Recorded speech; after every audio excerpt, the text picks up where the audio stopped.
thank you so much for that introduction and for everyone for joining tonight. As mentioned, I'm the mom to an 11-year-old boy, Micah, who had a birth diagnosis of Down syndrome. It was actually when he was 4 months old that we got an official diagnosis. And I'm really grateful for that experience because we were able to take Micah home from the hospital and just love him as a baby without any sort of outside noise or definitions on a piece of paper, telling us what he would or wouldn't do or how he would be. And then when he was 3, we had done 3 years of early intervention therapy. And his speech and language pathologist sort of mentioned, I think maybe there's a secondary diagnosis here. He's not really speaking in the ways that someone typically would with Down syndrome, even though we already recognize that as having some sort of delay in regard to speech. He wasn't talking at all. And so it was when he was 4 years old that we got an official secondary diagnosis of autism. And if I'm being honest with you, I had just started getting in the swing of understanding the disability world through the lens of Down syndrome. And I didn't want there to be a secondary diagnosis. Up until that point, I had done interviews and written articles. And I think initially people were curious about my point of view because of what I had done professionally for so long, being in the media, in the position of, people judging me based on how I looked, and now having this child who is also judged in that kind of way, but historically in a negative way. So being able to bring him and his beauty to light was an honor and a joy. But I would always say the one thing I wanted for him, the one thing I could dream for him to have, it was communication. And for a while, I wondered if maybe he wasn't speaking because I was being smited, it's like, oh, you want this? Well, that's what you get. That's what you get for wanting or for putting some sort of expectation on things. I obviously let that go a little while ago, and I realized that it is just what it is. So he's nonverbal. He's 11. He's still non-speaking. We started with PECS, the picture exchange communication system, when he was really little. He did okay with it, but really he's just such a physically active boy that he gravitated towards gesturing. I'm to this day often asked, well, how do you know what he needs? And it's really hard to explain to someone who doesn't get it, but you just know. Like, if brother wants to leave, he will hand you the car keys. If he wants to watch a new show, he'll hand you the remote. And if you put on the wrong show, he'll come up and tap the remote, which also was a process because it used to be that he would throw the remote. And now we're starting to get better with intentional gesturing. And I just posted a video the other day, but he's also so big and getting more physically capable. So he wants a new Slinky, he'll go in the cupboard and get one. If he wants snacks, he'll bring the bag out. And, as parents and caretakers here, there's also that level of where if there is any successful communication or appropriate communication, we have to immediately reward them with that thing. So we had to start phasing out popsicles from his AAC device because he now knows, well, if I use this, then I'm definitely going to get the thing. And physically, he's having autonomy and going and getting a bag of potato chips, but then he just shakes them and dumps them upside down. And now there's, a pound of potato chips on a plate. And so it's like navigating that space of like, wow, congratulations. Yes, you did the thing. You got what you wanted without there needing to be a communication breakdown, which is when those negative behaviors can occur. It's a fine line, right? Of being like, yes, good job, but also maybe we don't need that much of that thing or 35 Slinkies in a day. Maybe we just have the one. But it's challenging, and he's our only child. And so for us, what's also really interesting is this is the only way that we know. It isn't really until we go to a playground, or to a friend's house where we even realize that this form of communication, it's almost a form of telepathy within our household, that it's unusual. It's just what we know. And for all that has been challenging in the 11 years of learning how to read his cues, so that so he doesn't have to resort to anything that's injurious to himself, because that was common for a while, or to us, right? I think the quickest way to get your needs met is attention, and the quickest way to attention is something negative.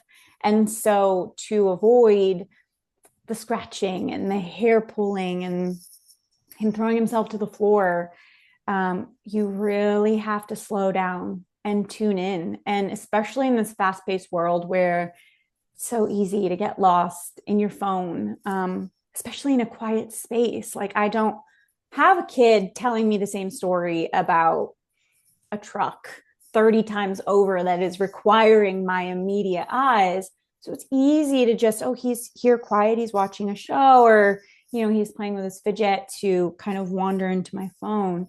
And I've obviously had to catch myself in that, because you miss everything. And so when we meet a new caretaker, or when we're at a school setting, our number one reminder to everybody is, because we're so used to listening with our ears, if you're distracted, that's how you can get the attention.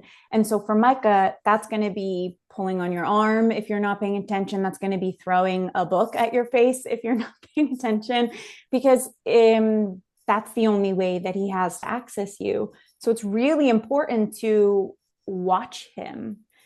And I mean, obviously, if you're here, a non-speaker, you've also learned the beauty of it. I think there's so much nonverbal communication within all of us. Nature, animals, right? We forget that we are used to picking up these signals from one another. We just haven't really talked about it in a way, or maybe we've gotten distracted and we've lost our way. It's like I always try to tell someone, just watch a foreign film and don't read the subtitles, and put in practice observation. You get so much more from the story, how someone's holding their shoulders, or if you're scared, like you can tell. And when you practice that, then you can learn so much about our experience and what it is like to exist in the world. And then most of the time you just realize at the end of the day, unless unless people get it, who've lived the experience, that type of understanding, it's lost on them. And so I'm so grateful to have these types of things, to have social media, to have the opportunity to meet other people, because whether it be just autism, or a dual diagnosis, or cerebral palsy, or another condition where speech looks different, it's already such an isolating space to be a parent or caregiver to someone with a disability. And then when you add that layer on top of it, and the complexities, right? Like we have to tune in. So I can't go to a birthday party and hang out with the moms on the bench while the kids go play on the playground. I have to be with Micah on his heels, because I have to be the person when another kid comes in his space and he puts his arm out. I have to be the one to say, oh, I'm sorry, he just likes his space, so that the signal isn't misread, or his language is misinterpreted and it can result in a behavior, right? So that's just inherently isolating. And I think there's also a lot of stigma around physical behavior for kids with autism in the world. And I naturally am somehow in the entertainment industry, but I'm actually an introvert. And so having confrontation, it's really hard for me. And I am learning day by day how to address these types of things in the wild, we like to call it. Because I don't want for 1 second someone to look at Micah and think he's having a bad behavior, or, the way that he's reacting to the external stimulus of the world, to be misperceived, because it's already such an uphill battle we're working against when it comes to the outside interpretation of our kids. And if I have to take one more stare, like, I don't know that I can take it. There's like the curiosity look, but then there's the judgment look. And I'm grateful for the lessons I'm learning and the empowerment that it's given me to be his mom. But it didn't come easy. And it's just necessity, right? Like, I have to speak up for him because he cannot speak for himself. And then there's the medical side of things, right? Where, doctors can't ask him what's wrong. It's the interpretation from my perspective of what he's dealing with and what the issue could possibly be. And we had a blood draw a week ago, and the doctor's asking me all the questions, and I'm giving all the answers and the history in detail. And, the doctor just says, well, does he understand? I was like, I get it. Like, I get the question. If someone is sitting there silently, it's easy to imagine they're in some other world, or they just don't understand. And I was like, of course he understands. His receptive language is so strong. And even if, I think we should err on the side of imagining that he does. And also, the thing about non-speakers is they're so in tune energetically. And so what you're giving off, he's going to pick it up. If I raise my voice up, like, there's just no fighting in our household because Micah is king. And the second any tension sort of rises, his reaction is just like, all right, Micah needs it quiet. We better be quiet. We better talk about this later. It's just it's these interesting things, the ways that it completely reframes everything you've known about existing and relationships. It's pretty cool. And there's obviously, the telepathy tapes. And so at first I didn't want to listen to them because I was like, oh, great. Another way that people communicate that my kid's not communicating. And I don't want to have a whole nother thing on the list. But I obviously listen to them, and they're fascinating. And I do think it's really just about a whole level of communicating and connecting with people that just goes outside of language, where we get lazy. Words are so lazy. And anyways, half the time people lie about what they're saying anyways. No one's really saying how they feel. And that's the gift with our kids is, at least from my perspective, is there's really no lying. Like, if he's happy or if he's sad or mad. And that's, I don't know, that's what's pretty cool about it. So I could really get into the weeds with our experience, but genuinely, I don't think there's anything bigger that could shake up your world than an entire existence without words. It's complicated. Sometimes it's exhausting, but mostly it genuinely is just like the most beautiful thing I've ever experienced in my life.